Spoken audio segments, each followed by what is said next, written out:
para que iniciemos. Bueno, Padre, gracias por este tiempo, gracias por permitirme compartir con estos hermanos en otros lugares y también en lugares, Señor, cercanos y también otros que son lejanos. Te pedimos para que seas tú ayudándonos a profundizar en tu palabra y que esta porción de la Escritura que vamos a estudiar hoy pueda ser de edificación para nosotros, nos lleve a crecer, a madurar. Ayúdanos a tener un entendimiento claro de tu palabra, porque sabemos que es el anhelo que más tenemos. Apasionanos cada vez más por ella, y que podamos ver que es a través de ella que nuestra vida es transformada y cambiada. En nombre de Jesús, amén. Amén. Bueno, entonces vamos a iniciar.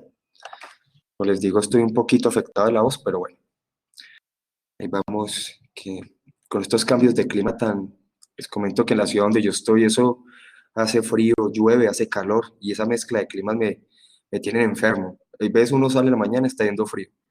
Cuando va en el transcurso del día, empieza a hacer calor, y después en la tarde estás como lloviendo. Entonces esos climas así tan variables me tienen como enfermo. Pero bueno, vamos a mirar en Romanos 5, versículo 17, que es como la porción que tenemos para el día de hoy.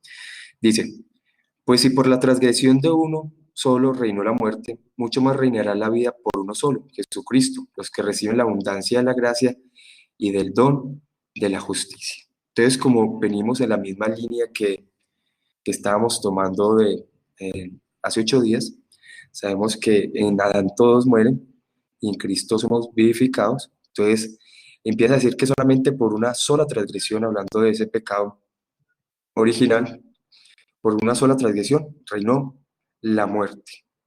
Y si solamente por cuanto Cristo vino, y Cristo es mayor, ¿cierto? Hablando del don de gracia, que el don de gracia es mucho mayor a esa transgresión. Por tanto, los que reciben a Cristo van a recibir la abundancia, la gracia y el don de la justicia, dando a entender que a pesar de que la transgresión vino y afectó todo el hombre y todo lo que está alrededor del hombre, no obstante, Jesucristo es mucho mayor que esa transgresión. Por tanto, se habla de abundancia de gracia y si recibimos el don de la justicia. Aquí es claro que nosotros no somos justificados por nuestra propia cuenta, sino que la justicia, somos declarados justos por gracia, o sea, es un don de Dios. Somos declarados justos porque así lo ha determinado Dios. ¿Listo? ¿Alguien le gustaría compartir sobre este versículo? Si tienen los Hola. micrófonos. Hola, Florencia. Sí, yo estuve investigando un poquito. Dale, dale. Sí, nosotros habíamos visto, ¿no? Que, como usted ya había dicho, por la transgresión de un solo hombre, reinó la muerte. Entonces, nosotros ya habíamos visto que ese hombre que había, que era el que había transgredido, no sé si ¿se Sí, sí, escucha? sí, sí. Sí, sí, Ah, sí. está, por eso. Por esa transgresión de ese hombre que era Adán, se había dado la imputación del pecado a toda la raza humana, a todos los seres humanos. Ese concepto ya lo habíamos visto.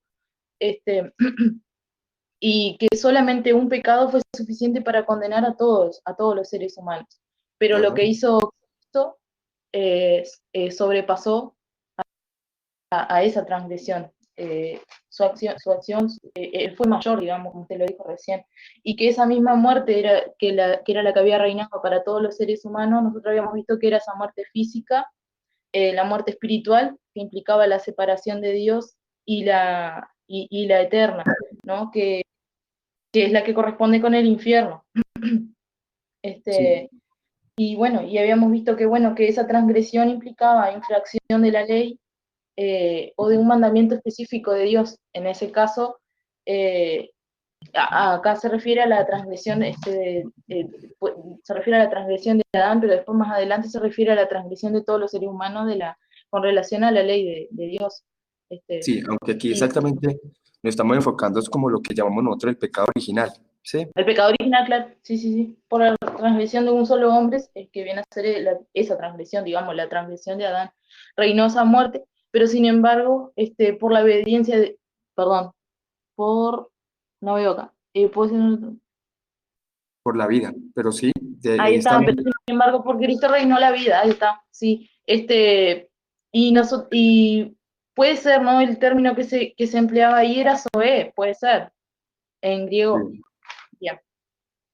Entonces ahí tenemos nosotros que ese tipo, a esa vida que se refiere, digamos, es la vida que no solamente es esa vida física, esa vida sobrenatural, perdón, o esa vida, sino se refiere a la vida eterna, digamos, ¿no? Que empieza desde que el creyente, o sea, empieza a creer en Cristo y de ahí hacia la eternidad, digamos. Ujú. Sí, entonces es claro que aquí lo que estamos dando, pues profundizando sobre esta porción es que solamente con el pecado de Adán, es lo que nosotros llamamos el pecado original. Recordemos que esa doctrina del pecado original por mucho tiempo fue debatida, personas que nunca la aceptaron, por ejemplo Pelagio. No obstante, eso fue considerado una herejía. Recordemos que Agustín era uno de aquellos que estaban en contra de Pelagio con respecto a esto, porque Pelagio creía más que todo en la imitación de los hijos a los padres, pero hay que entender que claro que hay una imitación de los hijos a los padres, pero también hay una depravación que tenemos nosotros y nosotros somos culpables por ser también, digámoslo así, descendientes de Adán, porque solamente con Adán pecar, todos nacemos depravados y todos nacemos culpables y merecemos la ira de Dios. Y entonces, por la transgresión de uno, dice, reinó la muerte, ya que todos estamos condenados a morir desde que nacemos. Dice, mucho más reinará la vida, y lo que hablaba Florencia es muy cierto, también está hablando de la obediencia. O sea, si vemos que Adán desobedeció, Cristo obedeció. Al Adán desobedecer, vino la muerte, a Cristo obedecer, vino la vida. Pero todo lo que está haciendo aquí Pablo a ir avanzando es que está dando a entender, es que es mucho más lo que se da por la obediencia de Cristo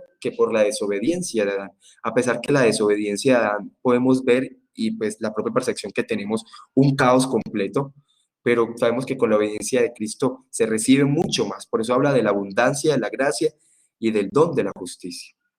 Jorge Aguilar dice, el reinado de la muerte cuando Adán pecó es que se enseñoreó de nosotros, nos dominó y solo la gracia de Jesucristo, esa abundante gracia, nos hace reinar ahora en vida, no solo declarado justo, sino también la vida eterna. Y qué interesante el comentario que hace Jorge también.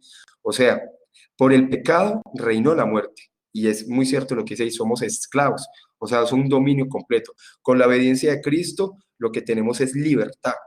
¿Sí? Y sabemos que no es por nuestra propia fuerza, porque el mismo versículo deja claro que es un don. No sé, ¿alguien más tiene algo para compartir sobre este versículo?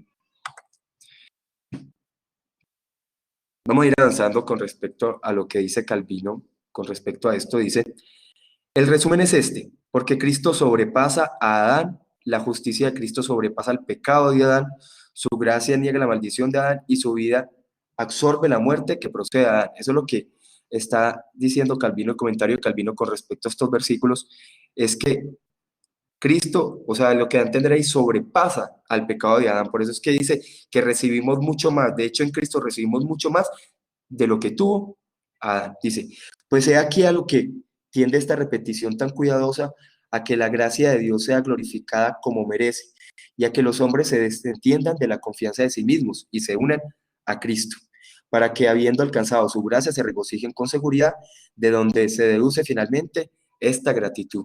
Entonces es importante tener presente esto, y es que lo único que le queda al creyente es estar agradecido, ya que el creyente no coloca nada por esta salvación. Nosotros estábamos esclavos, dominados por la muerte, pero es por medio de Cristo y es por gracia, es un don de Dios que ahora podemos vivir para agradar a Dios. Listo, vamos a avanzar al versículo 18. Dice de la siguiente forma, así que como por la transgresión de uno vino la condenación, sigue la misma secuencia que lleva en el versículo 17, hablando de la transgresión de uno, y entonces Pablo está haciendo una comparación de lo que vino por Adán y de lo que vino por Cristo. Entonces está haciendo una secuencia. Primero dice, por la transgresión de Adán vino esto, por la obediencia de Cristo vino esto, por la desobediencia de Adán vino esto, por la obediencia de Cristo y por gracia vino aquello. Aquí hay otro ejemplo, dice, así que como por la transgresión de uno vino la condenación. Entonces, vemos que por Adán vino la muerte y por Adán también vino la condenación.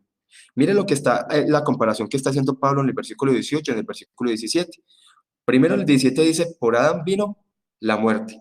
Ahora dice, por Adán vino la condenación. O sea, aparte de nosotros, hay una transgresión, hay una depravación en nosotros que nos hace, digámoslo así, pecadores ante Dios.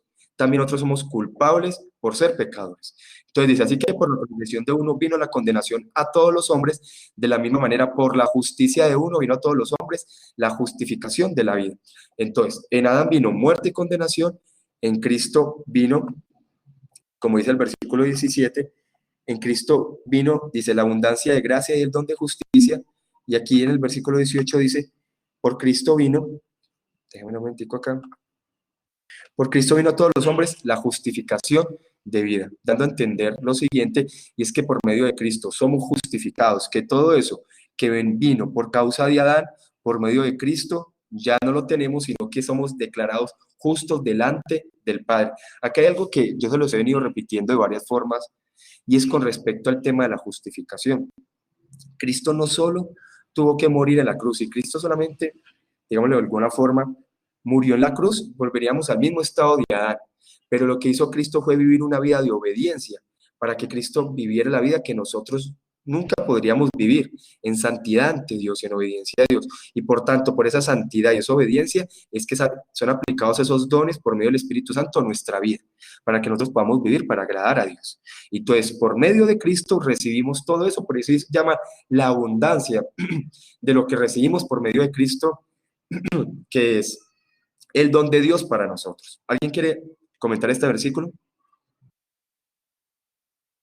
Recordemos que los que no tienen micrófono pueden escribir por el chat. ¿Quieren hacer un aporte sobre este versículo? No sé si Jorge, Gustavo, los que están ahí,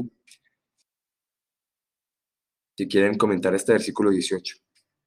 Dice así que por la transgresión de uno vino la condenación a todos los hombres, de la misma manera por la justicia de uno vino a todos los hombres la justificación de vida. La comparación que se va haciendo sobre esos dos versículos, tanto el versículo 17 y el versículo 18. ¿Alguien quiere comentar este versículo o avanzamos?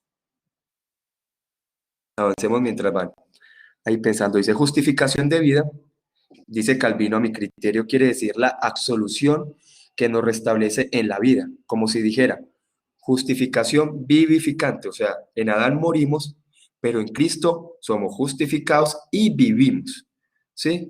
Todo lo que hablamos hace 8 días, que lo estaba ahí nombrando Florencia, con respecto a lo que es la muerte está hablando de separación, de fuimos separados de Dios por nuestro pecado, por causa, como Dios es justo, y como Dios es justo y debe condenar el pecado, morimos espiritualmente. Esa muerte espiritual trajo sufrimiento, como consecuencia iba a traer la muerte física y como consecuencia la muerte eterna. Entonces, esta justicia de vida está hablando de que por medio de Cristo somos justificados para vivir. O sea, todo eso que adquirimos en Adán, por causa del pecado de Adán y por causa del pecado de nosotros, ahora en Cristo, somos justificados por la obediencia de Cristo. Dice, pues la esperanza de salvación procede del hecho de que Dios nos es propicio. O sea, Dios nos declara justos por medio del plan de salvación de Cristo. Porque si para serle agradables es menester que seamos justos, se deduce que la vida procede de la justificación.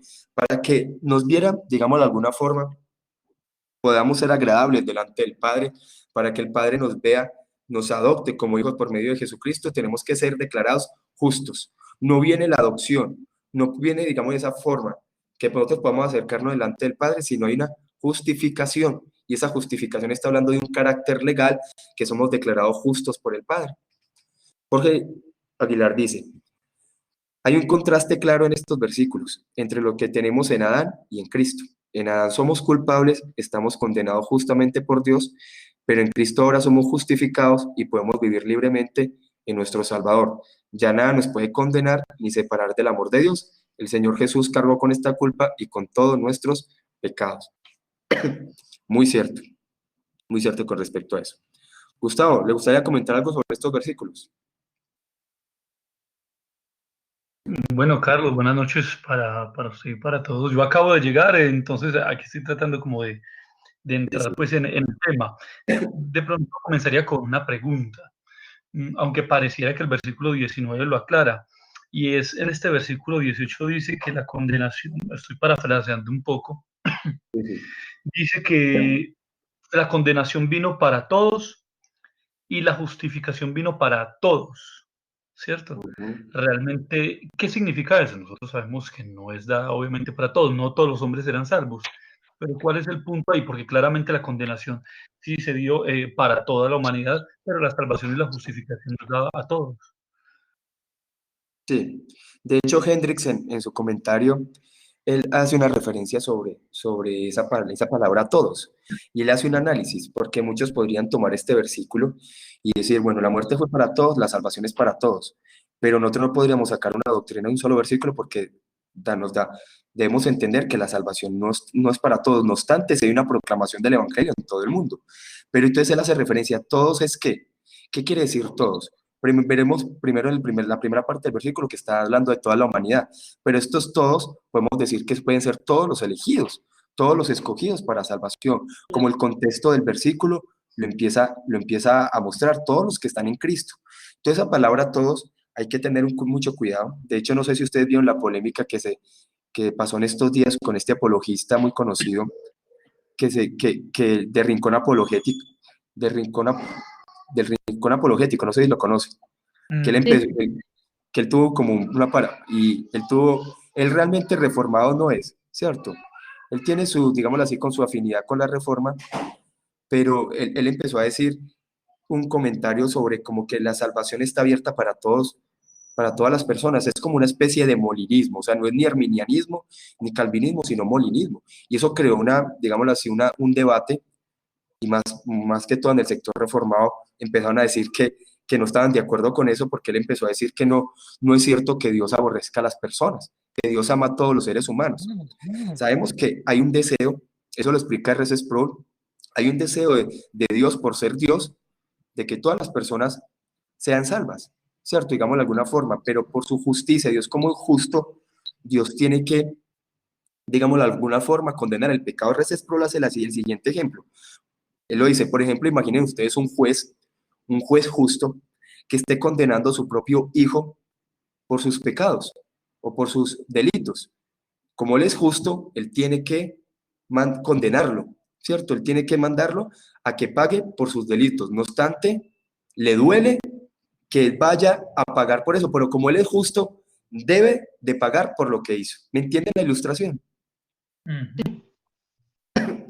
Sí, recordemos que esto es una línea muy delgada que puede llevar casi a la forma como ven los arminianos.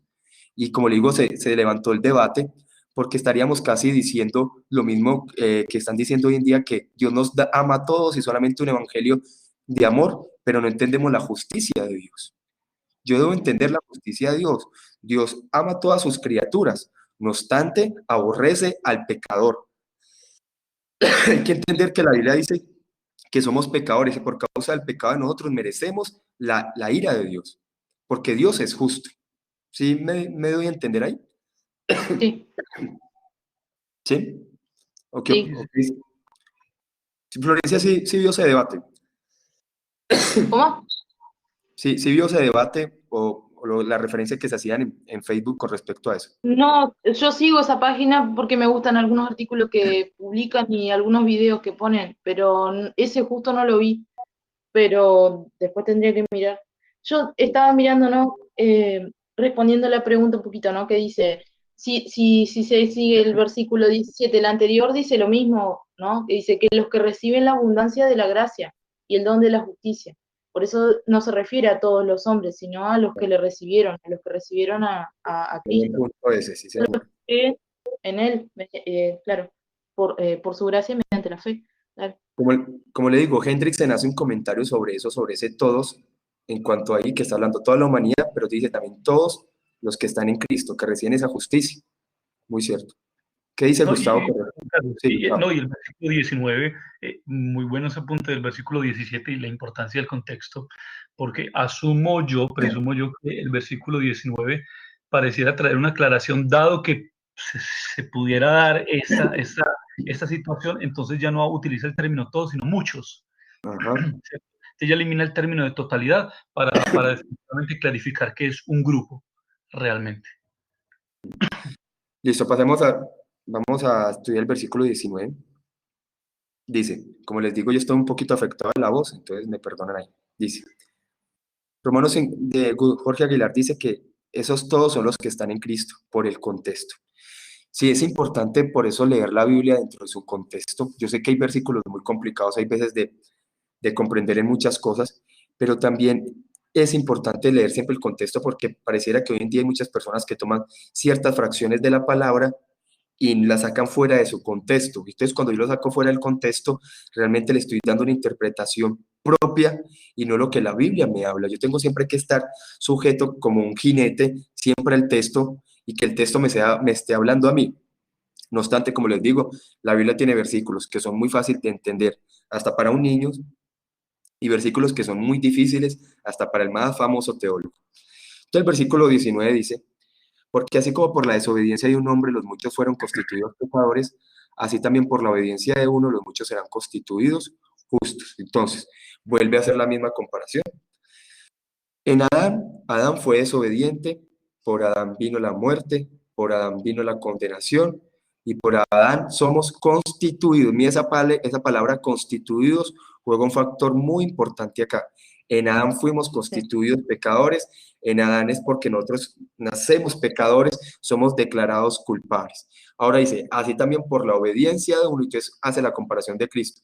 La obediencia de Cristo, la justificación de Cristo, Cristo como un don, somos declarados justos, dice, constituidos justos. Entonces esa palabra constituido juega un papel muy fundamental en este versículo con lo que hemos venido hablando. Por causa de Adán somos declarados, constituidos pecadores, somos declarados culpables por causa de la obediencia. Entonces compara la desobediencia y la obediencia de Cristo, somos constituidos justos por medio de Cristo. Entonces en Adán somos pecadores, en Cristo somos justos. ¿Sí? ¿Qué dicen de este versículo?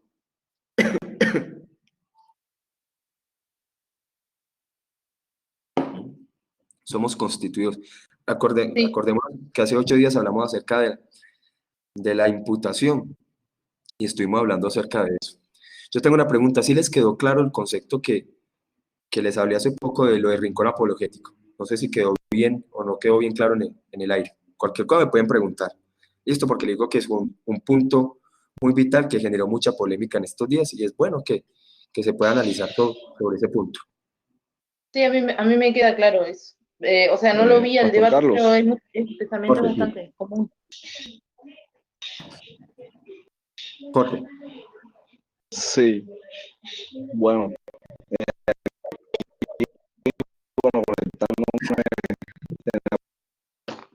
Se le escucha como entrecortado. problemas ahí con el internet. Pero Sí. bueno, con respecto a este versículo, se está escuchando entrecortado. No, pero ya se escucha bien. Ahí me escucha, ¿no? Sí, ya. Sí. Ah, bueno. Le decía que con respecto a este versículo, así como con Adán, cuando él No, pero sí, ahí sí se le está escuchando entrecortado. cuando esa desobediencia le fue contada por pecado a él, entonces él siendo será un problema con el internet. Sí. Si quiere lo escribe para que pueda quedar mucho más claro. Bueno, le respondo ahí a Ariana. Ariana, recordemos que, por ejemplo, hay 2 líneas históricas, que es la arminiana, pues así protestante, y la calvinista. Siempre, más que todo, son basados en el tema de soteriología o en el tema de la salvación. Últimamente, bueno, no es que sea nuevo, porque Molina también es de hace mucho tiempo, pero muchas personas se están adhiriendo como el tema del molinismo, más que todo, muchos de estos hombres que son apologistas. Por ejemplo, William Lane Craig es molinista. Yo no sé si este señor del rincón apologético es molinista. Entonces ellos tratan de hacer como un equilibrio entre el arminianismo y el calvinismo. Y entonces tratan de hacer como una mezcla, pero eso a la larga, cuando usted empieza a analizar, eso es casi imposible de equilibrar esas 2 posturas. Y entonces por tal motivo se genera unas, digámoslo así, unos enredos, unas confusiones con respecto a la salvación, casi como que dicen que Dios los está colocando a lo último y los está empujando, pero muchos de los apologistas que son los que aparecen en esos videos que uno sigue bastante, muchos están, digamos de alguna forma, están llegando a parte de tratar de equilibrar el arminianismo con el calvinismo, y le digo, eso es una incoherencia en muchas ocasiones cuando usted entra a analizar de fondo. Sucede mucho. Por ejemplo, yo les digo, yo me leí un libro de William Lane Craig con respecto a la cristianismo filosófico, y hay posturas, bien, pero cuando él empieza a hablar de la salvación, cuando él empieza a hablar de la forma como él ve la predestinación, cuando él empieza a hablar de eso que ellos conocen como una presciencia, se parece más a lo que entienden los arminianos que la postura de la salvación calvinismo. Es una mezcla muy rara que no tiene sustento. Dice Sergio. Dice Sergio Montoya con respecto al versículo, allí en este texto dice que los muchos serán constituidos justos. Allí especifica los muchos, no dice todos. Ajá. Dice, para aclarar en cuanto a lo que dicen los universalistas, en cuanto a que todos serán salvos. Sí, señor. Los universalistas constantemente están diciendo que todos serán salvos. Nosotros sabemos que lo que hemos venido leyendo, que no será así. Ariana dice que Ken Hovind también, él es un apologista que me gusta mucho. De él no sé. De él no sé. Hay apologistas muy serios, pero no sé, me tocaría averiguar sobre él. Pero sí, como le digo, ustedes saben que dentro de la línea reformada hay personas que son muy eruditos y son muy estudiosos. Entonces, cuando estas personas que aparte están últimamente visitando hasta iglesias reformadas, salen con cosas así, aparecen personas que no están de acuerdo, porque es como una especie de universalismo escondido. Sí, como le digo, es muy duro tratar de buscar como un encuentro entre el arminianismo y el calvinismo, y ellos tratan de hacerlo y eso es complicado. Bueno, dice, no sé a quién más le gustaría hablar sobre este versículo, sobre el versículo 19. Ahí Jorge iba a escribir algo, pero iba a hablar algo, pero no, como que estaba ahí la interferencia. Gustavo, ¿le gustaría aportar algo? Hizo una pregunta, pero no hizo un aporte, y usted aporta mucho. Carlos, bueno, no, y mire, es que es muy, cuando estaba estudiando ese pedacito, me di cuenta que creo que eso iba a pasar, que no iba a aportar tanto, sino escuchar mucho, porque creo que aquí entramos a hablar de una doctrina de la cual usted nos hizo como una introducción hace 8 días, y creo que esos 3 puntos, tanto versículo 17, 18 y 19, claramente habla de imputación, ¿no? Uh-huh. De hecho, o sea, debemos entender es que somos constituidos, o sea, está hablando de un carácter legal, ¿sí? Cuando somos nosotros declarados justos, está hablando de un carácter legal delante de Dios como juez de todo. Hay que entender eso. No podemos confundir la justificación con la santificación. En ocasiones pareciera que hay ciertas personas que confunden varios términos, justificación con algunas cosas, pero hay que entender que esa parte de la justificación, y cuando está hablando de constituidos, es una declaración legal por parte de Dios. Nosotros somos declarados culpables por ser pecadores desde Adán, y también por el pecado original, o sea, nosotros somos declarados culpables. Y por la obediencia de Cristo, nosotros somos declarados justos. Es algo así, porque es algo de una característica legal, porque en nosotros no hay nada de justicia por nuestra propia cuenta, pero es a través de Cristo, de creer en el plan de salvación y por medio de fe, ¿sí? De esa fe que Dios nos da para creer, es que somos declarados justos por medio de Cristo. Jorge Aguilar dice, Adán siendo la cabeza federal que nos representa toda la raza humana, recordemos que la Biblia nos habla de dos cabezas de pacto, hablando pues de esas cabezas federales, ya que Jorge está utilizando ese término de federal, recordemos que de Vaya federal afuera, está bien, ok, que no puedo. ¿Señor? Sí, federal está hablando de esas cabezas representativas de la humanidad. Sí, federal, estamos hablando de esas cabezas representativas de la humanidad. Por eso es que recordemos, como yo les había dicho, Adán es un tipo de Cristo. ¿Sí? Recordemos que Adán era la cabeza representativa de toda la humanidad, no obstante, Adán pecó, o sea, era algo invariable, pero cuando Cristo vino, Cristo también es la cabeza representativa de un pueblo, y Cristo vino y obedeció, y Cristo vino y cumplió todas las exigencias del Padre. ¿Sí?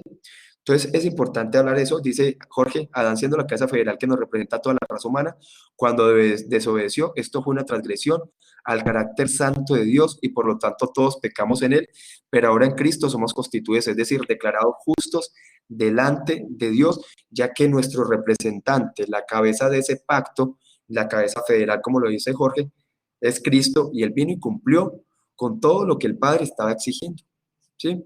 Y vino aparte, pagó por nuestros pecados, aparte pagó nuestra deuda, pero también vivió la vida que nosotros no podemos vivir. Yo les dije que eso se llama la obediencia activa y la obediencia pasiva. Para la salvación era necesario las dos. A lo largo de toda la historia hay personas que solamente han creído que solamente era necesario la obediencia pasiva, que se refiere a la muerte de la cruz, pero necesario que Cristo viviera en obediencia, sin pecar, para agradar al Padre, porque era parte de la salvación para nosotros los creyentes. De hecho, dentro de los arminianos casi no se habla de la obediencia activa de Cristo, solamente se habla de la muerte de Cristo en la cruz, pero la obediencia activa, los años que Cristo pasó desde que nació hasta que murió, hace parte también de la salvación del creyente.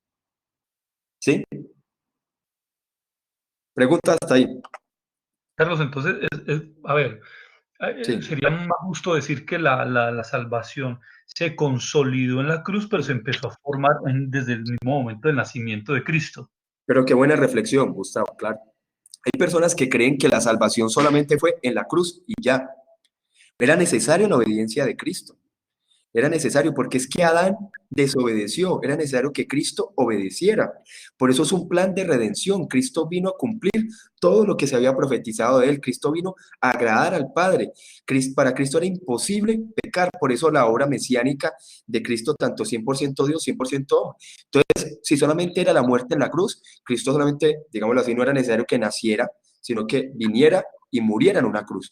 Pero sabemos que él pasó aproximadamente 30 años, 33 años, 34, obedeciendo y agradando al Padre en todo, sin pecar. Es que Cristo no pecó, para él era imposible pecar y era necesario que Cristo se relacionara con la humanidad, o sea, representara a la humanidad, eso se llama la obediencia representativa.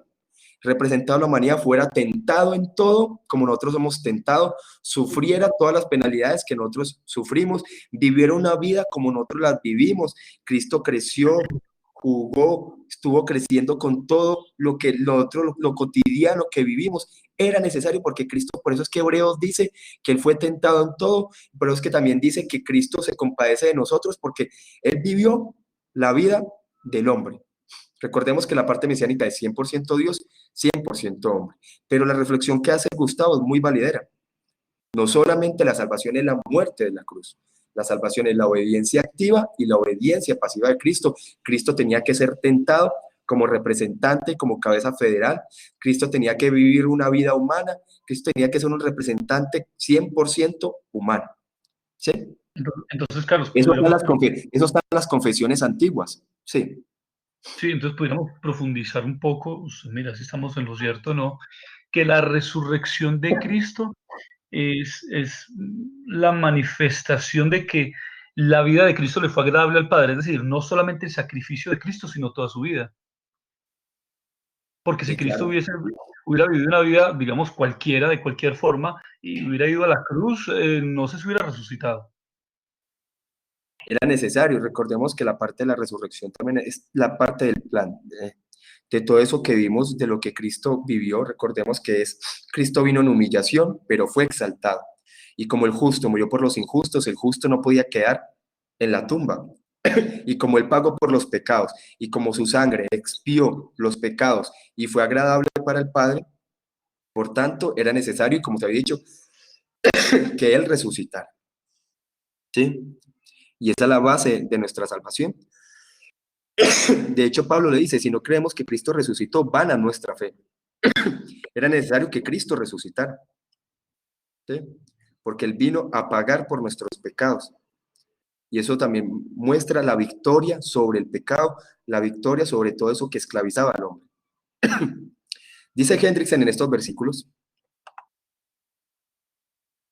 un momentico, que me apagó la cámara. Hendrickson en estos versículos dice, Pablo no dice, así como por la dice, Pablo no dice, así como por la desobediencia del uno, los muchos fueron hechos pecadores, del mismo por la obediencia del uno serán hechos inocentes o sin pecado los muchos, sino que dice, serán hechos justos los muchos. Por cierto, esto básicamente significa ser declarados justos, lo que hemos venido hablando de esa connotación legal. No dice, serán inocentes, no dice, serán sin pecado, sino serán declarados justos. Y mucho más porque aparecen muchas ideas como el inocentismo, como esa parte de que tenemos que vivir una parte por nuestras propias fuerzas. No, ahí dice, es que somos declarados justos. Queda esa acción un hecho separado. Somos declarados justos, es una connotación legal que es la que debemos entender, porque nosotros estábamos culpables y merecíamos la ira de Dios, pero por medio de Cristo somos declarados justos. ¿Sí? ¿Tienen algo para decir sobre esto?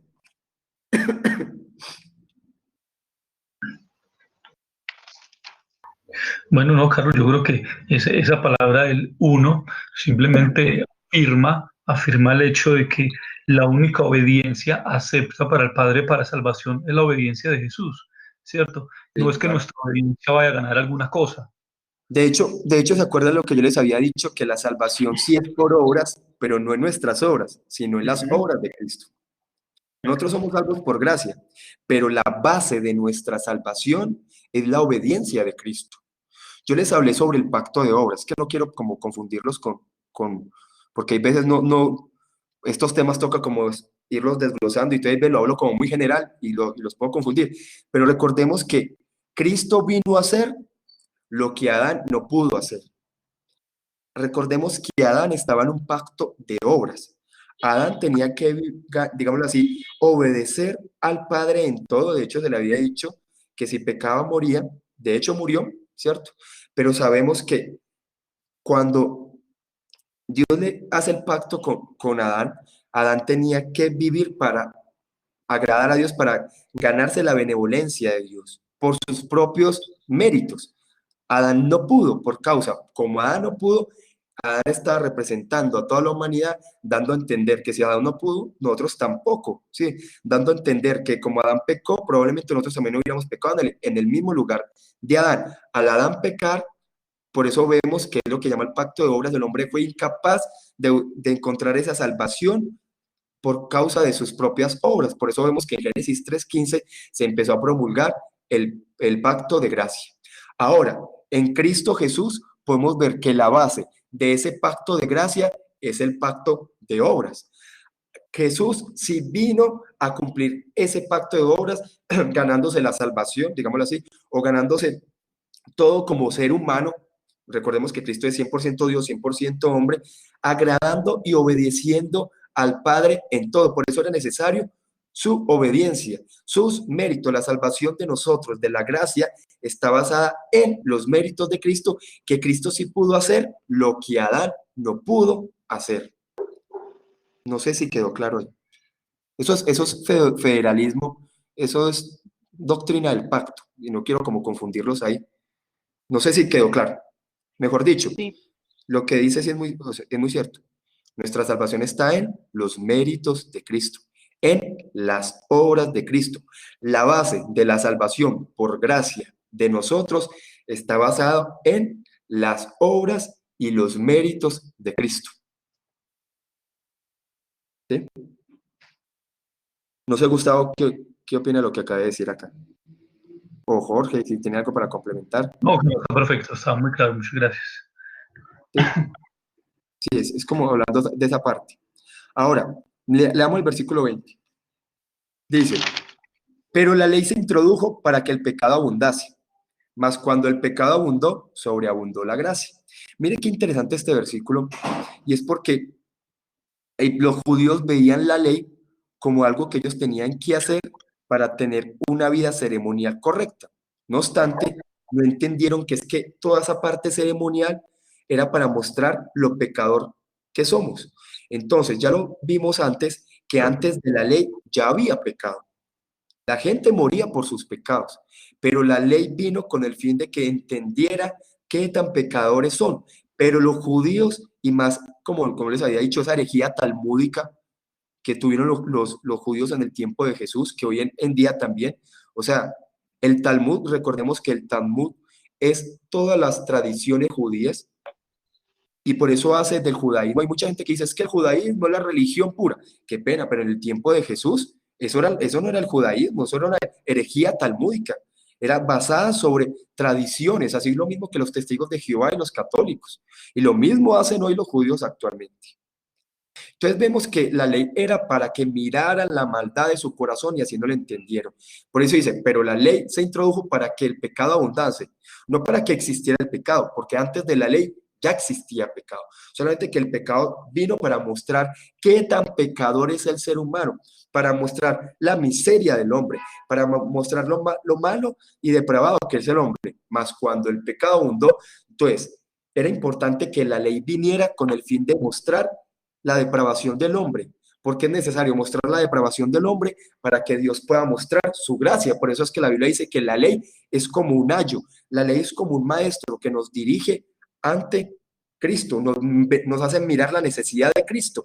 El pecado, la ley nos hace mirar los pecadores que somos, la incapacidad que tenemos, por tanto, necesitamos de un Salvador, por tanto, necesitamos de Cristo. Entonces, sobreabundó el pecado, por tanto, sobreabundó la gracia. Mirando la misma línea que veníamos desde el versículo 17 y 18, la gracia es mayor, mucho mayor de lo que pudo producir el pecado. Entonces, por eso, mire que se ha utilizado dos veces esa parte de sobreabundar, hablando de que el don es algo mayor, no solamente somos perdonados de pecado, no solamente se nos quita la deuda, somos justificados, declarados justos, somos adoptados por el Padre y vamos a ser glorificados. Por eso Pablo dice sobreabundó, porque es que recibimos más, no solamente se nos perdonó el pecado, recibimos más, ahora somos adoptados como hijos. ¿Sí? ¿Qué dicen con respecto a esto? Versículo 20. Dice, yo no había leído lo de Jorge Aguilar, dice, todo el sufrimiento de Cristo y que Él fue nuestro sustituto, recibiendo lo que nosotros merecíamos, la justa ira de Dios, además de que Él fue hecho pecado por nosotros los escogidos para propiciar esta ira, y así ahora tenemos paz para con Dios, somos sus amigos y hijos adoptivos. Muy cierto. Miremos este versículo, cómo lo entendía Lutero. Dice, por eso la ley existe a causa de la transgresión, no para que se produjera la transgresión. O sea, la ley la ley no se introdujo para que el hombre pecara. Yo conozco hombres que dicen es que la ley me lleva a pecar. Eso es mentira. La ley no me lleva a pecar. La ley se introdujo por causa del pecado. Yo les he dicho, tengan mucho cuidado que hoy en día hay unas herejías aún dentro de ciertos movimientos que hayan llamar reformados. Una vez estaba hablando con un hombre que cree en la teología del nuevo pacto y me dijo, es que la ley me lleva a pecar. Y yo le dije, qué pena. Sí, nosotros somos pecadores por naturaleza. La ley muestra mi pecado y la ley se introdujo por causa del pecado. Que para nosotros sea imposible cumplir la ley es diferente, pero la ley es santa, es pura la exigencia de Dios. Dice, por eso la ley existe a causa de la transgresión, no para que se produjera la transgresión, sino porque la consecuencia forzosa de la implantación de la ley era que por la transgresión de la ley se llegaba al conocimiento de que la debilidad, la ceguera y la concupiscencia son verdaderos pecados. O sea, la ley vino a mostrar lo pecadores que somos. La ley no vino a producir pecado, como lo entienden algunos. La ley vino a mostrar lo pecadores que somos. ¿Qué dicen con respecto a esto?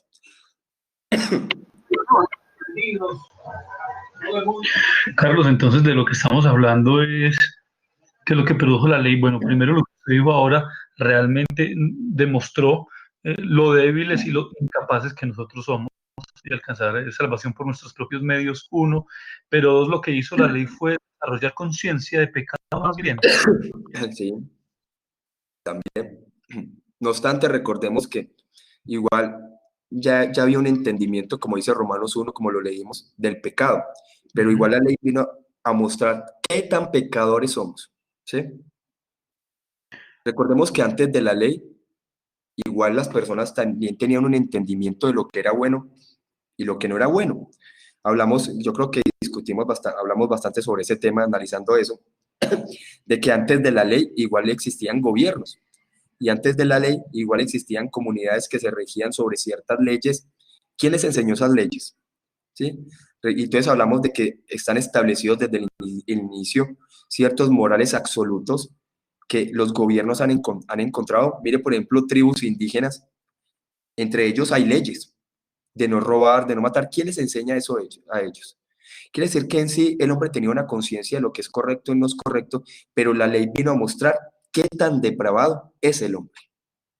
O ¿Sí? pudiéramos de pronto ajustar un poco el concepto y decir que más que desarrollar conciencia fue romper la relatividad del pecado, es decir, porque algunos Sí. pensarían que pecado es una cosa, los otros pensarían que pecado es otra, y es a darle una normativa más correcta bajo los parámetros de Dios de qué es pecado, qué no es pecado.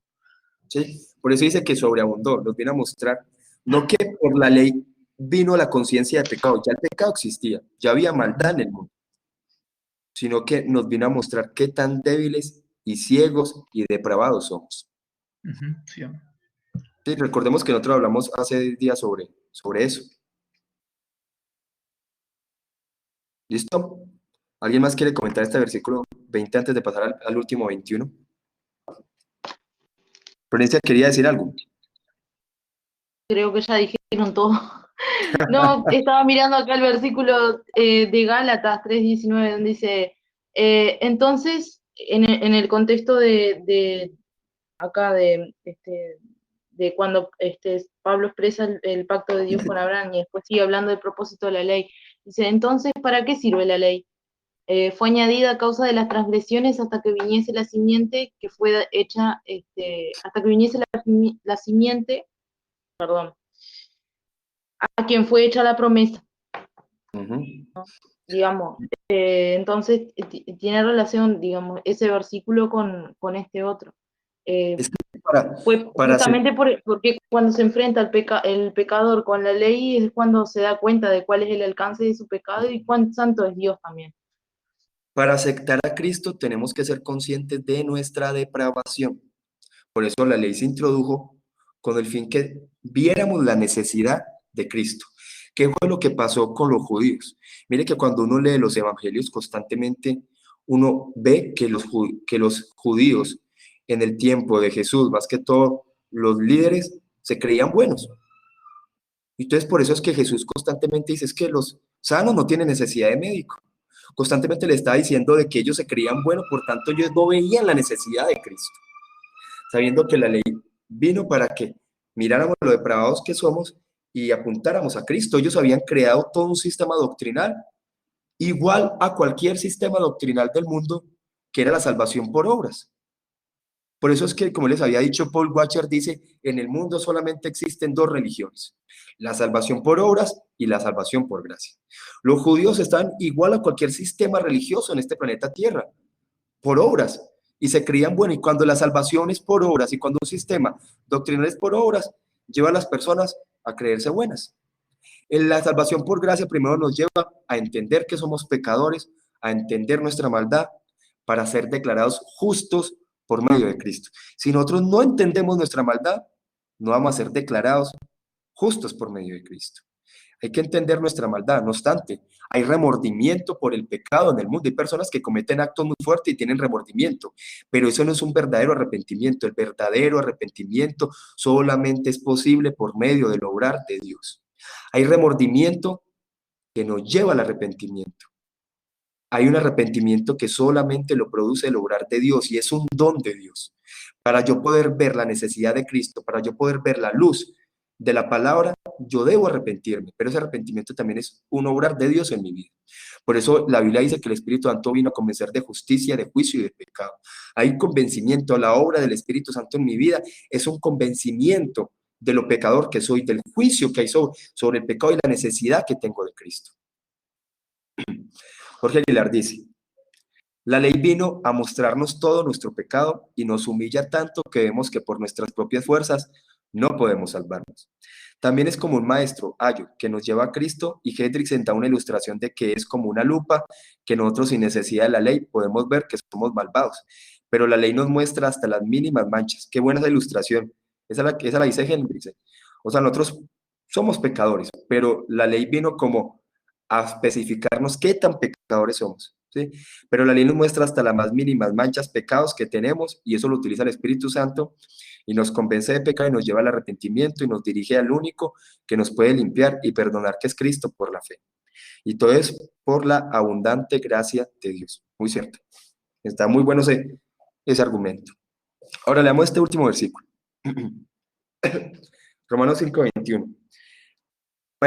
Para que así como el pecado reinó para muerte, cuando el pecado reinó para muerte desde Adán, así también la gracia reine por la justicia para vida eterna mediante Jesucristo, Señor nuestro. Entonces, mire qué importante esta relación que hace acá. El pecado vino y reinó para muerte. Y está hablando también de esa muerte eterna. Así también la gracia reine por la justicia, hablando. El pecado reinó por Adán, la justicia reinó por Cristo para vida eterna mediante Jesucristo. Y todo eso habla del plan de salvación. Somos declarados justos y por la gracia de Dios también aquellos que fueron declarados justos por medio de Cristo van a ser glorificados para vida eterna por medio de nuestro Señor Jesucristo. Entonces el pecado reinó para muerte, la gracia, el favor de Dios reinó para justicia, para vida eterna. No podríamos tener vida eterna si no fuéramos declarados justos. Recordemos que el plan de salvación, lo que nosotros llamamos el Ordo Salutis, tiene varios ítems, pero es un solo acto. La salvación es un solo acto. Y Dios obra, no podemos decir una persona salva 50%, una persona salva 25%, no. La persona salva completamente en todo ese acto de salvación, que es la elección, el llamado, la justificación, la conversión, todo eso. La perseverancia hace parte de la salvación del creyente. Y todo eso es posible por medio de la gracia de Dios en Cristo Jesús. ¿Algo más para profundizar sobre este versículo, el último versículo que leímos? Esto fue algo que saqué de Hendriksen. Está muy pequeñito. Dice, qué cierre tan notablemente hermoso para este capítulo. Hay 7 conceptos a saber. Lo quise pegar porque me pareció muy importante lo que apunta Hendriksen con respecto a este último versículo, porque este último versículo habla del pecado, del reinar del pecado, de la muerte y de la gracia. Entonces, vamos a ir, mira, unos minuticos profundizando sobre eso. Dice, el pecado, esto es antes que nada el pecado de Adán, visto aquí como nuestro representante, lo que hemos hablado. Adán representa a la humanidad, Cristo representa un pueblo que va a salvar. 10. Su culpa, debido a la solidaridad de la raza humana, nos es imputada a todos. O sea, somos depravados, pero también somos culpables. La culpa nos es imputada, hecho del que dan testimonio todos los pecados personales de los seres humanos. Somos pecadores por naturaleza. Entonces dice, reinar. Cuando Adán cayó, parecía como si el pecado iba a triunfar completamente. Sin embargo, según el plan de Dios, intervino la gracia y en el caso de todos los hijos de Dios, triunfó sobre el pecado. Entonces parecía que el pecado iba a reinar y reinó por, digámoslo así, reina sobre las personas que no son salvas, pero sabemos que cuando el pecado, digámoslo de alguna forma, Satanás tentó a Adán, pecó, dice, por el pecado reinó la muerte. No obstante, vemos que Dios inmediatamente en Hechos 3:15 proclamó la gracia, la salvación por gracia. Recordemos que la salvación por gracia está proclamada desde el inicio. La salvación por gracia no es algo solamente del Nuevo Testamento, está proclamada desde el inicio. Entonces dice, pareciera que el pecado iba a triunfar, pero dice, según el plan de Dios, intervino la gracia y en el caso de todos los hijos de Dios triunfó sobre el pecado. Vemos que lo que sucedió en Génesis 3:15 fue una intervención de Dios, por la gracia de Dios. Adán no estaba buscando a Dios, fue Dios quien buscó a Adán y le dio la promesa, lo que se conoce como el protoevangelio, Génesis 3:15. Y desde el inicio vemos que también Génesis empieza a decir, hablan acerca de los hijos de Dios y los hijos de los hombres, la simiente de la mujer, la simiente de la serpiente. Esa parte de esa división de los elegidos por Dios y de los impíos está desde el libro de Génesis. Muerte, dice, el pecado trajo condenación y muerte. En primer lugar, muerte física, pero también muerte espiritual y eterna, de lo que hemos venido hablando. El pecado y la muerte son personificados. El pecado es visto como si fuera el soberano, la muerte como su virrey por un tiempo. Dice, pareciera como si el pecado iba a poder reclamar la victoria, pero no fue así. Por eso vino la gracia. Entonces la gracia dice, la gracia ataca al pecado de frente y lo derrota. Entonces estos versículos nos llevan a pensar que el pecado iba a reinar, pero Dios intervino con su plan como un don, y la gracia viene y ataca al pecado de frente. Por tanto, por medio de gracia que viene la justicia. Dice, no una justicia aportada por el hombre, sino una justicia importada por Dios, porque nosotros somos declarados justos no por nuestros propios méritos, sino por la gracia de Dios. Fue por medio de esta justicia que la gracia triunfó sobre el pecado. Entonces, estos versículos nos habla que como sobreabundó la gracia, por tanto triunfó sobre el pecado y nosotros somos declarados justos y el pecado ya no nos domina. Y como somos declarados justos, vino la gracia, o sea, por la gracia, fuimos declarados justos, por tanto, tenemos vida eterna, dice. Cuando el pecador está revestido de la justicia provista por Dios, está en camino a la vida eterna. Dice, la vida gloriosa del nuevo cielo y la nueva tierra, una vida que en principio ya la concedió aquí y ahora. Respecto a este concepto, dice, Jesucristo nuestro Señor, no debe olvidarse que fuera del sacrificio inmutablemente maravilloso de Jesucristo nuestro Señor, un sacrificio que revela un amor que en todas sus dimensiones sobrepasa toda comprensión humana. ¿Listo? Dice Jorge Aguilar, el reinado de la gracia es más gloriosa que la del pecado. Este reinado del pecado fue manifestado en la muerte espiritual y física, pero ahora Dios por su gracia venció la muerte en Cristo y hay vida eterna. Conclusiones, antes de hablar sobre lo que leímos del libro. Conclusiones sobre estos versículos, sobre esta porción.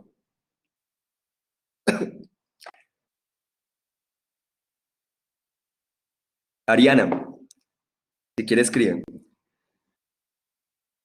O los que quieran, alguna conclusión final. Sí, Jorge, los que quieran escribir, si tienen el micrófono pueden hablar o lo pueden escribir antes de que pasemos a hablar sobre la parte del libro. ¿Ninguna? Gustavo, ¿cómo finalizó todo? Hoy lo vi callado. Carlos, no, yo hoy estoy escuchando y aprendiendo mucho. Esta es una pregunta mucho más... De hecho, hice muchas preguntas hoy más que aportes. Ese versículo 21 pudiera terminar con la pregunta de que en la vida eterna seguirá existiendo lo que nosotros hoy conocemos como gracia, la misma gracia. El favor de Dios, es que el favor de Dios está en Cristo Jesús. Recordemos que Cristo Jesús, lo que nosotros entendemos, Él va a estar con cuerpo, y eso es lo que entendemos por la eternidad, la labor mesiánica. ¿Sí? Recordemos esa labor mesiánica. ¿Sí? Cristo vino y es 100% Dios, 100% hombre. Cuando Él murió y resucitó, es con un cuerpo glorificado y está sentado a la diestra del Padre. ¿Qué mayor gracia que tenemos nosotros que el representante de los humanos sea Dios mismo todo el tiempo? Es algo que está garantizado por medio del sacrificio de Cristo. Recordemos esa obra mesiánica de Dios hombre. ¿Sí? Sí. Ahí está. No, yo creo era solamente una pregunta. Recordemos que es nuestro Señor Jesucristo es el representante de la humanidad, por eso vino a hacerse hombre, con el fin de que nosotros también pudiéramos pasar una eternidad con Dios. Ese representante de la humanidad es algo que es eterno, es nuestro Señor, es la cabeza de la iglesia, es la cabeza de un pueblo, que somos nosotros. ¿Ustedes creen que Cristo se va a despojar del cuerpo? No, definitivamente no. Porque es por medio de Cristo, por medio del sacrificio constante que está ahí. Por eso es que dice que Él intercede y es nuestro abogado y está nuestra salvación garantizada, es por esa obra. O sea, Cristo está con ese cuerpo glorificado y es esa obra de sacrificio. Por eso el Apocalipsis dice que es como un cordero inmolado constantemente delante del Padre, y eso es lo que garantiza nuestra salvación. Luego Satanás no nos puede acusar, porque esa obra, como un cordero inmolado, está constantemente delante del Padre.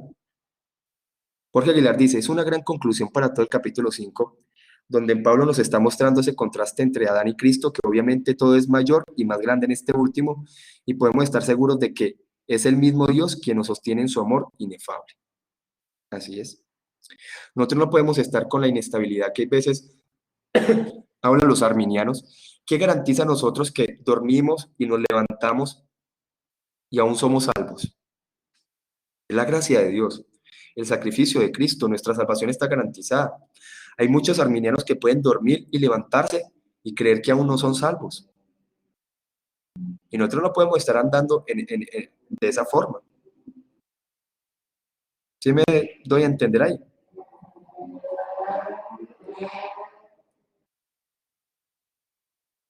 ¿Listo? Listo, vamos a ahora a estudiar lo del libro. Bueno, le comento al hermano Sergio que nosotros estamos estudiando una porción de Romanos y estamos estudiando también un libro que son capítulos muy pequeñitos, que es de Paul Washer, que se llama 10 cargos contra la iglesia moderna. Ya hemos visto 3 y vamos para el cuarto. Entonces lo analizamos. Y el cuarto, hace 8 días vimos, ¿fue cuál? Hace 8 días vimos acerca de que no se enfrentaba el pecado, algo así, ¿cierto? Sí, así es. Y esta acusación es acerca de la ignorancia del Evangelio de Jesucristo. Hay una ignorancia grande acerca del Evangelio. Pareciera que el Evangelio no se entiende. Se está predicando como un Evangelio muy romántico, como algo de solamente amor, un Evangelio de solamente ciertas cosas, de que las personas no se habla acerca de la justicia de Dios. Y nosotros para hablar del Evangelio tenemos que hablar acerca de la justicia de Dios. Las personas tienen que saber que Dios está airado. Y eso lo debemos de entender. Hay un analfabetismo bíblico. Y se ha visto que realmente la enfermedad de este tiempo del cristianismo en Latinoamérica es que no se comprende con claridad el Evangelio. Hay una tergiversación del Evangelio y las personas están comprendiendo el Evangelio solamente una parte y no todo. Entonces, al no comprender completamente el Evangelio y entender el Evangelio que nos muestra la palabra, estamos viendo lo que está pasando con la iglesia. Y es una de los cargos que presenta Paul Washer en este libro, y es que la enfermedad en este tiempo es no se entiende el Evangelio. Por ejemplo, el Evangelio que muchas personas comprenden es un evangelio del reduccionismo. Recordemos que el reduccionismo es un movimiento que quiere es que hacer más efectivo el cristianismo, haciendo todo más fácil de entender para el cristiano. Y cuando llevamos las cosas a ser más fácil para entender para el cristiano, lo que estamos haciendo es suavizando el evangelio. Hay personas que conocen del evangelio por estas 4 leyes espirituales que nacieron de un movimiento misionero en Estados Unidos, y pareciera que hoy en día la gente evangeliza con esas 4 leyes espirituales. Y estas 4 leyes espirituales no inician con el juicio de Dios, inician con que Dios tiene un plan maravilloso para ti. Y desde ahí ya estamos graves. Y estas 4 leyes espirituales están haciendo mucho, pero mucho daño, porque las personas conocen del evangelio de una forma pequeñita, de una forma reducida, no conocen a cabalidad el evangelio. Lo único que conocen es que somos pecadores, que Cristo murió por nosotros y nos espera la vida eterna, y ya. Y eso está medio, está, digámoslo así, por pedacitos. Y si yo no comprendo completamente el evangelio, mi devoción también va a presentar errores. Sí le llevo en ese capítulo. Carlos, sí, de hecho, qué pena con estoy afectado a la voz. No, tranquilo, que para eso es muy bueno. Sí. Carlos, pensaba en algo que pareciera que el dedo acusador, vale la expresión, como que se redirigió, porque siempre para quienes predican la palabra es muy fácil decir pues que realmente algo no está pasando, o el evangelio no está produciendo algo, por como abrir el capítulo diciendo que es que los corazones de la gente se han endurecido, pero realmente que el problema no es ese, el problema es que la gente no conoce el evangelio porque quienes predican tampoco conocen el evangelio. Y lo que usted dice es muy cierto, no hay transformación porque no se predica un evangelio correcto y que las personas lo puedan entender. La transformación solamente es posible por medio del evangelio y que sea Dios abriendo el entendimiento de las personas. Y lo que usted dice es muy cierto. Sí, bueno, yo creo que es básicamente eso. Ahora, yo empezaría por decir lo que usted dice, las famosas 4 leyes espirituales. Esa forma de evangelismo es tiene una introducción emocional, porque pues, si a mí me dicen que Dios tiene un plan maravilloso, realmente me hace despertar interés, es fácil, es atractivo, estoy hablando pues para mis emociones, para mis intereses, por ejemplo, ¿cierto? Y cuando hablamos de Dios tiene un plan maravilloso para ti, ni siquiera estamos hablando de planes de eternidad, estamos hablando de planes de esta tierra. Pero lo que realmente exige el evangelismo es una exposición doctrinal, clara, sencilla, pero doctrinal claramente. No simplemente Cristo murió, Cristo salva, o estar en una situación de pecado, sino una exposición doctrinal de la justificación y todo ese tipo de cosas. Y hay veces no solamente es suficiente con un solo encuentro, hay veces se necesitan más encuentros para que las personas puedan comprender el evangelio. Hay personas que creen, listo, ya me encontré, ya le dije los 4 leyes espirituales en 1 minuto, haga la oración de fe y chao. Ustedes han visto hombres de Dios como han dicho que ellos primero hablan con las personas, después se vuelven a ver con ellos, después hasta que ellos entienden el evangelio. Hay veces hay personas que toca pasar varias veces con ellos para que ellos lleguen a comprender la realidad del evangelio. Pero estamos cambiando regeneración por decisionismo. Ya las personas no entienden la regeneración, es más, ya la regeneración ni se está predicando. Ya la regeneración pareciera que ni se está predicando en este tiempo. Y sabemos que somos nuevas criaturas en Cristo Jesús. Y entonces pareciera que la regeneración ya no existe, se cambia regeneración por decisionismo.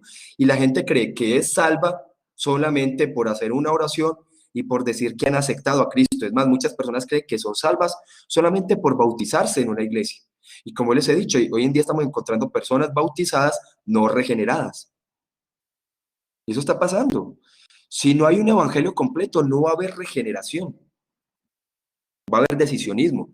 Y el decisionismo no salva. Hay muchas personas que creen que ya son salvas y realmente no es así.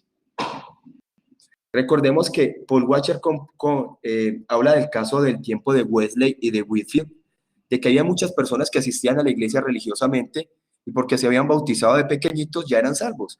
Y lo que hicieron Wesley y Whitefield era constantemente hablar sobre la regeneración, que se tenían que arrepentir de los pecados, que a pesar de que se hubieran bautizado, a pesar de que religiosamente asistieran los domingos, si no se arrepentían de sus pecados, no son salvos. Y eso hay que enseñarlo hoy en día. No podemos cambiar la regeneración por otra cosa. ¿Qué dice Florencia sobre esto? Florencia sí leyó la porción del libro. Yo estaba pensando ahora en el arrepentimiento, porque no es lo mismo como uno se muestra por fuera que realmente el arrepentimiento que es ese que está dentro digamos, de la persona, no es lo mismo la manifestación externa que cómo realmente piensa la persona. Ajá. Y a veces uno ve, sí, esos casos de iglesias o uno mismo, pero casos que, por ejemplo, en la iglesia católica es lo más común, pero incluso dentro de las iglesias evangélicas sucede lo mismo, y las reformadas, digamos, también, de que uno ve que van a la iglesia todos los domingos, o que a veces hay gente que, yo que sé, comparte mensajes, o se muestra muy religiosa por fuera, pero en realidad lo que importa es el verdadero arrepentimiento. Es cierto. Si quieren también los hermanitos Vivian, Ariana, Sergio, que no tienen micrófono, también pueden colocar sus aportes ahí en el chat. Muchas gracias, Florencia. También vemos que también se dice que hoy en día hay muchas personas que no quieren encarar con la verdad del evangelio y por tal motivo las personas no entienden el gran dilema de la palabra. El gran dilema de la palabra es que tenemos un Dios que es justo y que nosotros somos impíos. Ese es el gran dilema de la palabra. Un Dios justo y nosotros somos impíos. Por tanto, necesitamos a Cristo. Paul Washer habla sobre una frase que es una frase que puede sonar muy bonita, pero es una frase que tiene una gran mentira. Por ejemplo, esta frase muchas personas la leerían y creerían que está correcta. Esta frase que dice, el Padre miró desde el cielo el sufrimiento causado a su Hijo por manos de hombres y lo contó como paga por nuestro pecado. Eso suena muy bonito, pero está incorrecto. El Padre no se movió por el sufrimiento, por el sufrimiento de Cristo y eso fue lo que calmó la ira de Dios. No, antes al revés, es el sufrimiento físico. El que Jesús fuera clavado en la cruz parte de la ira de Dios. Hay personas que no entienden esa parte de la ira de Dios. Como una vez nos hablaba Gustavo, que debemos entender es que nosotros somos salvos no de este mundo. Somos salvos es de la ira de Dios. Si nosotros no entendemos eso es porque no hemos comprendido el Evangelio. Dice Jorge Aguilar, este libro cada vez nos enseña mucho. Personalmente me desafía cada día a aprender más sobre el Evangelio y veo que todo lo que yo sabía sobre el evangelismo estaba distorsionado. Y esa pregunta me surge en el libro, ¿cómo un Dios justo puede justificar al impío? Y solo se puede entender en Jesucristo. El mismo Dios tuvo que venir a justificarnos y fue con su vida perfecta en obediencia y culminó con recibir la copa de la ira de Dios. Esto incluye toda la llamada pasión de Cristo y hacerse pecado es algo que con nuestra mente finita no lo podremos comprender. Y Dios en su plan redentor decidió entregar a su Hijo unigénito. Esto fue su buena y santa voluntad, nada más. ¿Qué más podemos pedir a nuestro Dios? Entonces era necesario que Cristo viniera a pagar por nuestros pecados, no a sufrir lo que los humanos le habían hecho, sino la ira de Dios en la cruz. No pareciera que a veces no se entiende, Jesucristo era el sacrificio que expiaba nuestros pecados.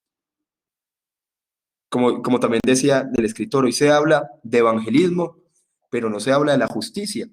Un evangelismo donde no se habla de la justicia de Dios es un evangelismo tergiversado.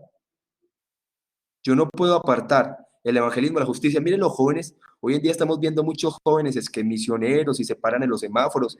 En estos días vi que un joven aquí que ellos intentan hacer una labor pues, musical aquí en Pereira, publicó un video de una labor misionera de unos jóvenes en un semáforo y colocaban un corazón, Jesús te ama, igual Jesús, como diciendo Jesús te necesita.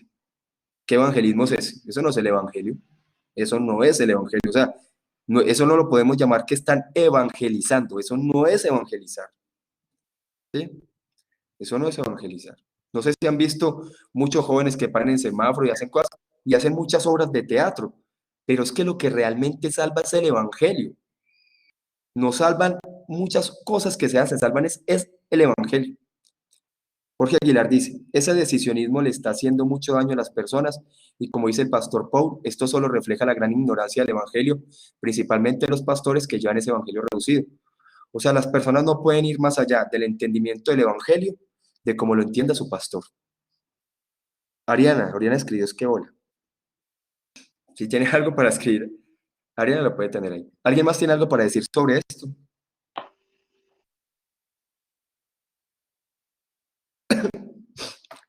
Sobre esta porción, o un aporte adicional sobre esta parte del libro. Carlos, bueno, no con respecto a lo que usted dice acerca de estos procesos evangelísticos, volvemos a lo mismo, a lo que estábamos diciendo en esa introducción del capítulo. Esto casi que ni siquiera es culpa de los muchachos que salen a hacer el trabajo, ¿cierto? Esto realmente es responsabilidad de quienes les están formando, que ni siquiera saben de lo que se trata un proceso evangelístico. Los muchachos al final salen con una buena intención y salen más o menos a hacer lo que les enseñaron. Y el proceso evangelístico se reduce en sacar un cartel o en otro caso orar por las personas o en su defecto entregar un tratado, pero ni siquiera se toma el tiempo para enseñarle a la gente de qué se trata porque ellos tampoco han sido enseñados. Entonces, y todo se volvió simplemente en un proceso de mercadeo. Y lo que dice Gustavo es muy cierto. Hay que mirar las escuelas misioneras. Usted sabe que, por ejemplo, en Colombia y en diferentes lugares hay escuelas misioneras, pero estos jóvenes salen con una mezcla de artes. Yo no estoy en contra de las artes, o sea, hay cosas que pueden servir, pero el problema es que se predique el evangelio. Las personas, o sea, un verdadero misionero tiene que ser alguien que conozca la palabra. Eso es un misionero. Un misionero es alguien que conozca la palabra, que conozca la sana doctrina y enseñe la sana doctrina. No que tenga estrategias ni a capacidad de arte. Yo no estoy, como le digo, yo no estoy en contra de las artes. Hay cosas que se pueden hacer con las artes fuera de la congregación, hablando fuera de la congregación, ¿sí? Que pueden servir bastante, pero que se enfoquen en el evangelio. Pero que se predique el evangelio. El problema es que el evangelio hay veces, eh, como lo están predicando, es un evangelio reducido que no lleva a que las personas comprendan bien el evangelio. ¿Sí? En el caso perdón, Carlos, en el caso de Paul Washer ha roto para mí un esquema que yo tenía en mi mente con respecto a su perfil ministerial, porque es Sí. que nosotros, por lo menos yo, siempre pensaba o visualizaba un misionero como quien tiene la carga por las almas, pero solamente tiene carga, ¿cierto? Pero realmente se necesita, en el caso de Paul Washer, él es un misionero, pero él es un teólogo, ¿cierto? Se necesita una formación doctrinal, no simplemente tener carga. Usted mire los discípulos de Paul Washer. Él tiene un ministerio que llama Hercrete. Sí, algo así, algo así, no me Sí, acuerdo bien. bueno, Y usted mira las personas que están al frente de ese grupo, son personas muy, muy capacitadas y capacitan misioneros y los envían por todos lados, pero lo que hacen es capacitarlos doctrinalmente muy fuerte. Impresionante. Y de hecho, hay varios videos ahí en YouTube de uno de los que trabaja con él y son predicas muy buenas, y son predicaciones muy buenas. Y las capacitaciones que ellos hacen también son muy buenas. O sea, es un ministerio enfocado en que capacita a las personas profundamente y se envían a las personas. Dice ahí Ariana dice, no escuché por un momento, bueno, creo que ya lo de las calles, sobre lo que está pasando, sobre el hermanito Sergio. Bueno, sí, el libro está publicado ahí en la página, está el libro ahí en PDF. Sí, y Ariana dice Hard Cry, sí, se llama así, y Paul Washer se dedica a eso, y hay muchas personas que lo apoyan, hay varios misioneros y todo, hay personas que se lo capacitan para eso. Recordemos que Paul Washer, su ministerio inició en Perú, y él trabajó bastante tiempo predicando. Por eso es que usted ve que él como que tiene un amor por Perú, y él constantemente está viajando a Perú, él como que viaja una vez al año a Perú, y él capacita a personas. Él estuvo en la selva del Perú por mucho en su juventud, y ahí aprendió bastantes cosas. Entonces es una persona que fue misionero y ahora capacita misioneros. Miren lo importante. Jorge Aguilar dice, las personas tienen muy buenas intenciones, pero el evangelio no es solo de intenciones, sino se predica de Cristo y este crucificado. No se ha hecho nada. ¿Sí? De hecho, José Grau, él habla sobre eso, que hay muchas personas que tienen muy buenas intenciones, pero hay que juzgar esas intenciones porque hay muchas personas que por buenas intenciones han hecho muchas cosas que están mal. Entonces sigamos hablando sobre eso. Muchas personas creen que el evangelio solamente es necesario para el inicio del cristianismo. El evangelio es necesario para toda etapa de nuestra vida cristiana. Recordemos que Martin Lloyd Jones era el que decía que él predicaba el evangelio todo el tiempo porque a las personas se les olvidaba todo el tiempo. Y eso es lo que tiene que hacer uno. Hay muchos tipos de sermones evangelísticos. Es necesario también constantemente empezar a profundizar a las personas, seguirle enseñando a la congregación el evangelio a través de lo que la palabra nos va mostrando. Pero es necesario mostrar el evangelio, y el evangelio donde se muestre la justicia de Dios, donde demuestre que somos pecadores, donde se coloque el dedo en la llaga. Eso es lo que está afectando el evangelio, que no se muestre la justicia de Dios. Mire, por ejemplo, Paul Washer habla sobre la historia de Abraham, de cómo la historia de Abraham parece muy bonita, que Abraham subió, iba a sacrificar a su hijo y se detuvo, pero vemos que esa misma historia fue con Cristo y su Padre, y si vemos que eso estaba apuntando de que fue el Padre que vino y cargó su ira sobre la ira, o sea, su ira sobre su hijo por ese pueblo que él estaba representando. Y es necesario entender. Y una de las cosas también que hablamos, entonces, si no se comprende el evangelio, no se va a comprender la doctrina de la regeneración. Como yo les había dicho, dentro de los movimientos carismáticos y pentecostales, casi esa palabra regeneración es desconocida. ¿Usted la ha escuchado mucho, Gustavo, usted que se mueve así? La palabra regeneración. Vamos al detalle, inclusive yo lo hablaba con mi esposa esta semana. que si nosotros No, hiciéramos no, no le escucho siquiera bien. lo que significa la palabra justicia. Ahí como se le escucha como Ay, tergiversa. Sí, ahora sí. Sí, sí. Carlos, no, yo más a fondo. Yo le decía a mi esposa en estos días, si nosotros hacemos un pequeño cuestionario acerca de lo que significa la palabra justificación, ¿qué es lo que perdimos? Y regeneración. No, pues, Es que, como digo, dentro de las líneas 6 carismáticas y pentecostales casi ni se habla de la palabra regeneración. Sí se habla de nacer de nuevo, pero no sé, hay veces se cambia el nacer de nuevo. No se ve como un obrar del Espíritu Santo, sino como un cambio de conducta. Y la regeneración dentro de ciertas iglesias no es como la obra del Espíritu Santo, sino como un cambio de conducta de las personas. Y hay cambios de conductas que pueden ser forzadas es por la propia moralidad del hombre, pero la regeneración es obra del Espíritu Santo. sí, ese nuevo nacimiento se ha enfocado, ese nuevo, perdón, Carlos, ese nuevo nacimiento se ha enfocado más en el hacer que en el ser, ¿cierto? Ajá. Entonces, ahí es. Entonces, yo era alcohólico, ya no lo soy, nací de nuevo, y ahí creo que se entre todo. De hecho, mire que cuando ustedes ven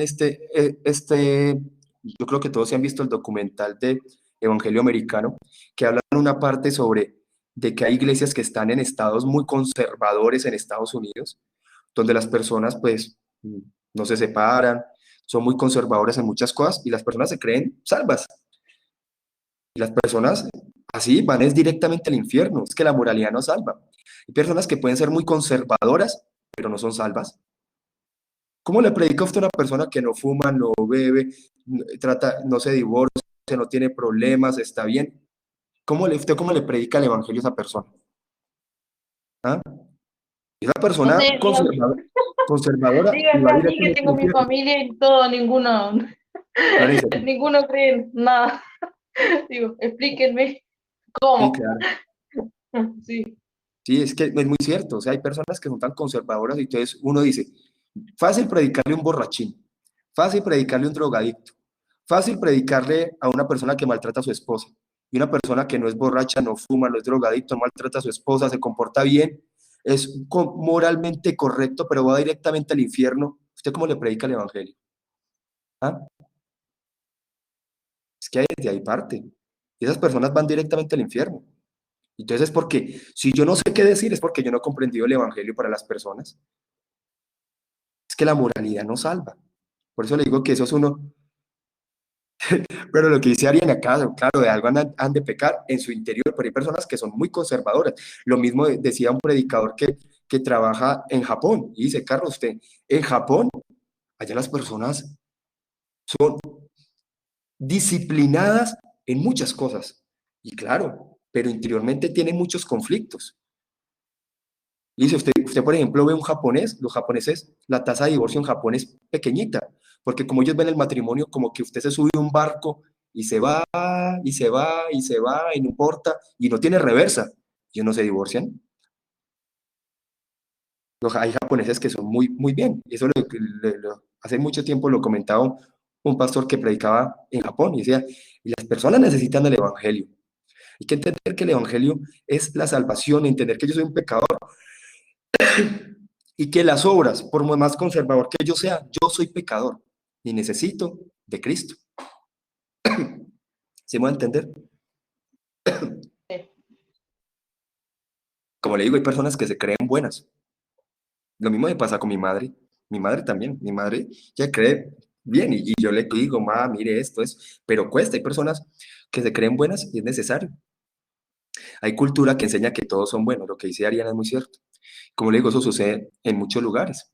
Y si uno nace cristiano, hay personas que al nacer cristianas se creen buenas. Y los que nacen cristianos, en algún momento también tienen que entender que son pecadores y necesitan arrepentirse. Si no, van a estar engañados. Y el Evangelio, entonces necesitamos entender el Evangelio, que el Evangelio no son 4 leyes, no es una oración que se tiene que llegar a repetir. Las personas, aún por más buenas que aparenten, son pecadoras, ni tienen que ver la necesidad de Cristo. Es que, por ejemplo, un judío se creía bueno. Un judío era una persona altamente moral. Un judío en este tiempo sería mejor que cualquier cristiano. ¿Sí? Un judío asistía a todas las reuniones, diezmaba todo, ofrendaba todo, se comportaba bien, cumplía bien ceremonialmente, pero Jesús le dijo, ustedes por fuera son sepulcros blanqueados, pero por dentro están llenos de inmundicia. No había regeneración en sus vidas. ¿Sí? Dice Ariane que ella creció en familia cristiana y ya es como salvación automática. Y, sí, y es necesario entender que somos pecadores. Todos necesitamos entender eso. Por más en estados en familias conservadoras crezcamos, es necesario entender que somos pecadores y que necesitamos de Cristo. Y que podemos por fuera ser muy correctos, pero por dentro ser impuros. Y necesitamos la regeneración y el obrar de Dios en nuestras vidas. Y eso es lo que a las personas hay que explicarles sobre el Evangelio. Porque creemos que solamente son cosas externas. Aportes adicionales. Qué pena ahí. Hoy sí que tosí bastante, pero perdóname, es que estaba como afectado la voz. ¿Tiene algo más para decir? Aportes adicionales, aportes finales. Florencia, Gustavo, Vivian. No, Descanse, sí. por lo menos de parte Gustavo. mía, todo está muy claro, pero ciertamente necesitamos una reevaluación, una reingeniería, un recambio completamente de todo este tema evangelístico.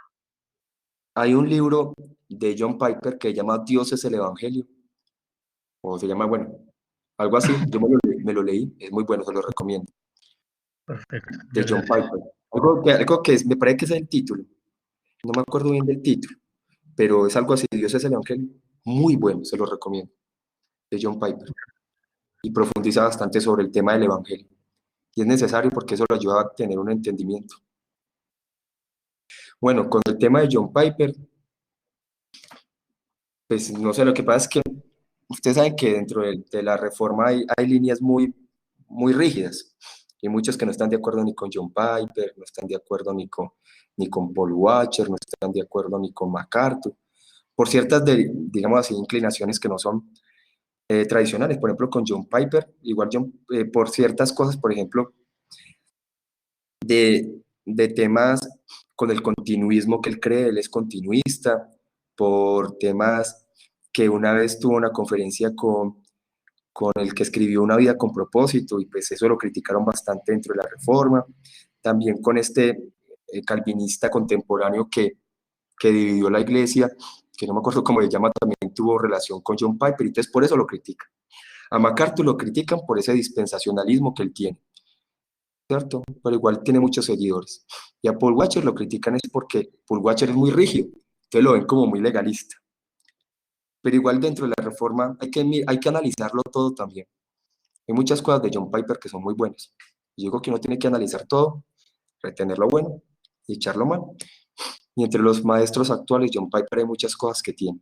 También lo critican por un tema sobre la sexualidad que él dio, y eso, mejor dicho, se volvió un boom, porque él decidió hablar abiertamente sobre unos temas sexuales, apuntándolos desde la palabra, o sea, dando unas clases sexuales para pareja, apuntándolo desde la palabra, pero eso se volvió un debate de los reformados muy fuerte, y también lo han criticado mucho por eso. Igual cuando uno es un predicador, uno tiene que estar de acuerdo que en algún momento lo van a criticar por cualquier cosa. Ninguno, ni aún los reformados, a pesar de que podemos decir que nos acercamos un poco más a la verdad, tenemos una teología perfecta. Si aún dentro de la reforma hay ciertas diferencias en muchos temas, pero sí hay que analizar bastante todo. No se harían así. Igual a mí me gusta mucho John Piper, o sea, me gusta mucho sus libros y todo eso. Pero sí son como ciertas cosas que han pasado con respecto a eso. Preguntas, aportes adicionales. El libro se llama El Evangelio. Es que no me acuerdo. Yo soy del Evangelio. Si algo, yo le escribo el título ahorita por el grupo. Y si me Bueno, parece que yo tengo el libro. Si les interesa, se los puedo enviar en PDF. Es un libro en PDF, pero ayuda a profundizar bastante sobre el Evangelio. ¿Listo? Vamos a orar. y que Dios nos ayude. Perdonen por mi voz hoy. Hoy faltaron algunos hermanos porque tenían unas cositas que hacer, pero bueno, ahí estamos perseverando en varias cosas. Entonces vamos a orar. Padre, gracias por este tiempo, en esta porción de la palabra que profundizamos. Sabemos que todo lo que recibimos es por gracia. Ayúdanos, Señor, a poder amar más la palabra, a entender cada vez más el Evangelio. Sabemos que cada vez más necesitamos de ti, cada vez más necesitamos profundizar en las Escrituras, y es posible solamente, Señor, con tu dirección. Mira la vida, Señor, de los que nos reunimos jueves tras jueves, Señor, a profundizar el libro de Romanos. Guíanos, Señor, direcciónanos para que podamos aprender más de tu palabra y podamos ser edificados los unos a los otros. Te amo, Señor, muchas gracias. En el nombre de Jesús. Amén. Amén.